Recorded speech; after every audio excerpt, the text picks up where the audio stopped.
Assalamualaikum warahmatullahi wabarakatuh. Perkenalkan, nama saya Jenny Karisa Putri, NIM 2223210110, Prodi Pendidikan Agama Islam, mata kuliah Pengembangan Profesi Guru PAI. Di sini saya akan menjawab pertanyaan soal UAS tadi pagi, dan di sini saya memilih soal nomor 1. Yang pertama yaitu tantangan utama dilema moral dan akhlak siswa di era digital. Di sini yang pertama, esensi permasalahan. Salah satu tantangan paling besar yang kini dihadapi guru PAI adalah kemerosotan moral dan perilaku siswa yang dipengaruhi oleh lingkungan digital. Gadget, media sosial, dan internet telah menjadi bagian dari kehidupan sehari-hari siswa. Di satu sisi, teknologi membuka akses luar untuk belajar, namun di sisi lain, ia juga membawa berbagai konten negatif, kekerasan, pornografi, atau ujaran kebencian, budaya pamer, perundangan digital, dan gaya hidup instan. Guru pendidikan agama Islam seringkali berada dalam posisi yang sulit karena mereka tidak hanya mengajar teori, tetapi juga menjadi pembimbing moral. Masalahnya, nilai-nilai yang ditanamkan di kelas seringkali kalah cepat oleh pengaruh kuat dari dunia digital yang lebih menarik, instan, dan bebas kontrol. Intinya, persoalan ini bukan hanya soal siswa tidak bermoral, tapi tentang pergeseran nilai dan kritis teladan di ruang digital, di mana batasan benar salah semakin kabur. Yang kedua yaitu dampak terhadap kualitas pembelajaran pendidikan agama Islam dan pembentukan karakter. Yang A, pembelajaran pendidikan agama Islam menjadi kurang efektif ketika siswa sudah lebih banyak terpapar nilai-nilai dari internet yang bertentangan dengan ajaran pendidikan agama Islam, maka proses pembelajaran menjadi berat. Misalnya, guru menjelaskan pentingnya adab dan sopan santun, tetapi siswa terbiasa dengan komentar kasar di media sosial. Guru menanamkan nilai kesederhanaan, tetapi siswa melihat budaya konsumtif dan pamer di TikTok. Ini membuat pesan pembelajaran PAI tidak meresap karena berlawanan dengan kebiasaan digital yang sudah mereka konsumsi setiap hari. Yang B, menurunnya kepekaan moral dan empati. Paparan konten negatif secara terus-menerus membuat sebagian siswa lebih permisif terhadap perilaku yang salah. Mereka bisa menghadap berkata kasar itu wajar, bullying itu hiburan, pacaran bebas itu lumrah. Konten tidak senonoh hanya bagian dari candaan.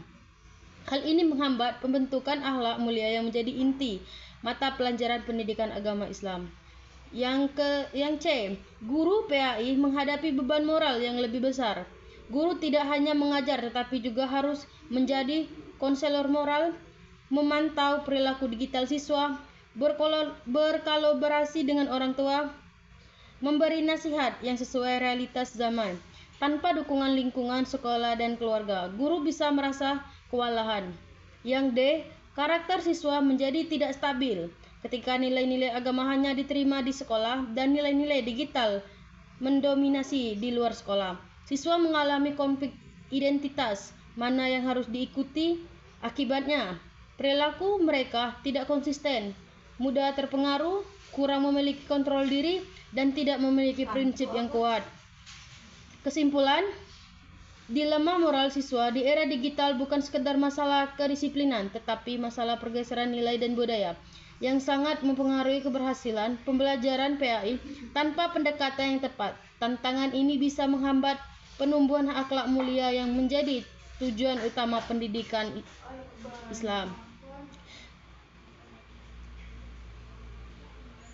Soal yang kedua yaitu tantangan profesional paling krusial. Moral dan akhlak siswa yang menurun di era digital menjadi salah satu tantangan paling serius bagi guru pendidikan agama Islam di sekolah formal saat ini. Arus informasi yang tidak terliter, budaya viral, kurangnya keteladanan publik, hingga paparan konten negatif membuat banyak siswa mengalami rendahnya sopan santun dan berkomunikasi, mudah terpengaruh perilaku negatif dari media sosial, rendahnya empati dan tanggung jawab, kegagalan membedakan mana hiburan dan mana yang tidak sesuai dengan nilai agama. Guru pendidikan agama Islam sering kesulitan memberikan pendidikan akhlak yang efektif karena karakter siswa dipengaruhi lebih kuat oleh lingkungan digital. dibandingkan pembelajaran di kelas. Yang kedua, model pembelajaran profesi berkelanjutan atau PKB. Untuk mengatasi tantangan PKB akhlak digital, arahkan, kendalikan, latih, kolaborasikan. Model ini dirancangkan agar guru PAI dapat mengembangkan kompetensi profesional dan pedagogis dalam membentuk akhlak siswa di era digital. Yang pertama, arahan peningkatan literasi digital Islam bagi guru. Guru pendidikan agama Islam mengikuti pelatihan rutin bulanan, tribulanan yang fokus pada cara memahami perilaku digital siswa, memetaskan risiko moral di media sosial, membuat panduan etika digital Islam, memahami aplikasi dan platform yang sering digunakan siswa. Output, guru PAI memiliki wawasan baru tentang karakter digital siswa serta mampu merancang intervensi yang sesuai. Yang kedua, kendali pengusahaan metode pembelajaran akhlak berbasis kasus digital atau kontekstual. Guru dilatih membuat pembelajaran yang memakai contoh nyata dari media sosial tanpa menyebut identitas, menerapkan diskusi kasus, case-based learning, menggunakan pendekatan self-revelation dan karakter bullying yang relevan dengan dunia siswa, mengintegrasikan dalil Al-Quran dan hadis dan yang kontekstual. Output pembelajaran PAI lebih hidup dengan dekat dengan pengalaman siswa dan mendorong perubahan sikap. Yang ketiga, latihan praktik lapangan dengan coaching dan evaluasi. Guru melakukan praktik membuat modal akhlak digital, mengadakan kelas projective based learning seperti gerakan konten baik, mengelola jurnal karakter siswa. Setelah praktik, guru mendapatkan coaching dari guru senior atau pengawasan madrasah atau sekolah. Output, guru terampil merupakan penerapan pembelajaran akhlak yang aplikatif dan teraktur. Yang keempat, kolaborasi atau kemitraan profesional dan komunitas praktisi. Guru pendidikan agama Islam membentuk komunitas atau kelompok kerja KKG atau MBGMP dengan tujuan berbagai best practice, membuat bank kasus digital, menyusun media pembelajaran akhlak, melibatkan orang tua dan konselor sekolah, bekerja sama dengan ahli literasi digital. Output, guru tidak bekerja sendiri, ada sistem pendukungan yang kuat dan berkelanjutan. Ringkasan alur model PKB atau akhlak digital. Yang pertama, arahkan, bekali guru dengan literasi dan pemahaman dunia digital. Kendalikan, ajari strategi mengajar akhlak yang kontekstual dan berbasis kasus. Latih, praktikkan, buat proyek, mendapat coaching dan evaluasi. Kolaborasikan, bangun komunitas profesional untuk saling menguat dan menyebarkan praktik baik. Soal yang ketiga yaitu langkah-langkah implementasi model indikator keberhasilan KPLS dan peran guru PAI sebagai peneliti praktik. Sebagai contoh, saya gunakan isu dilema moral akhlak siswa di era digital dan model intervensi model pendamping akhlak digital MPA digital yang sudah dianalisis pada soal sebelumnya. Yang pertama, langkah-langkah implementasi model MPA digital. Adapun tahapannya, tahapan diagnosis atau identifikasi masalah nyata di kelas. Guru PAI melakukan observasi perilaku siswa terkait penggunaan gawai interaksi digital dan kepatuhan aturan kelas.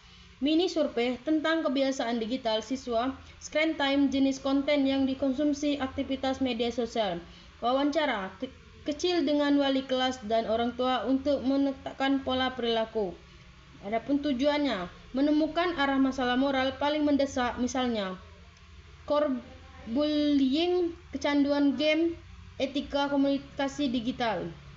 Yang kedua, tahapan desain intervensi akhlak digital. Guru PAI menyusun modul singkat tentang adab bermedia digital berbasis ayat dan hadis, skenario pembelajaran intekstual, misalnya studi kasus tentang ajaran kebencian, hoaks atau budi samping online. Aktivitas kolaboratif seperti proyek jurnal akhlak digital atau digital self monitoring. Prinsip pendekatan nilai kontekstual. Yang ketiga, Tahapan implementasi di kelas. Kegiatan dapat berupa diskusi kelas berbasis kasus nyata yang diambil dari pengalaman siswa, simulasi membuat unggahan media sosial beretika, latihan refleksi harian terkait perilaku digital.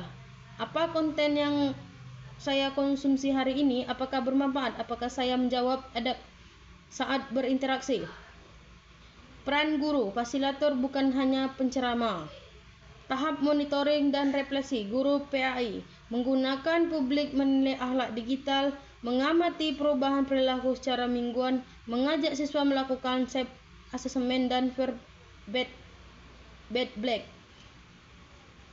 Disinilah peran guru sebagai peneliti praktik bekerja. Guru tidak hanya mengajar tetapi juga mengumpulkan data, menganalisis dan memperbaiki tindakan. Yang kelima, tahapan evaluasi dan perbaikan model. Guru PAI menyimpulkan apa strategi yang berhasil, apa hambatan selama pelaksanaan, apa modifikasi yang perlu dilakukan untuk siklus berikutnya. Model menjadi lebih matang karena melalui siklus refleksi berulang. Yang B, indikator keberhasilan KPLS yang terukur.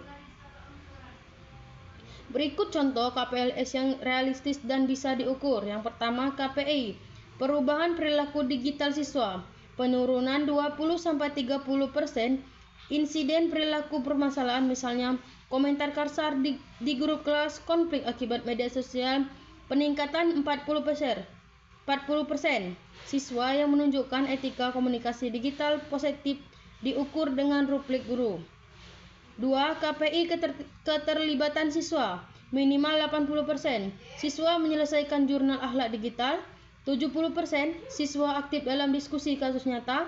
Yang ketiga, KPI kolaborasi dengan orang tua dan guru lain. Terselenggara 2-3 kali per semester kegiatan edukasi digital bersama orang tua. Adanya kesepakatan kelas digital, ethics charter yang ditunjukkan guru siswa dan wali murid. KPI dampak pembelajaran, peningkatan nilai pada asesmen sikap KL1 dan KL2 sebesar 15%. Terciptanya satu best practice yang dapat dibagikan dalam MBGMF PAI. Yang C, integrasi peran guru PAI sebagai peneliti praktik. Guru PAI menjadi practitioner researcher melalui langkah berikut. Yang pertama, merumuskan masalah lapangan. Guru tidak hanya mengikuti kurikulum tetapi memulai dengan pertanyaan penelitian. Perilaku digital apa yang mengancam pembentukan akhlak siswa?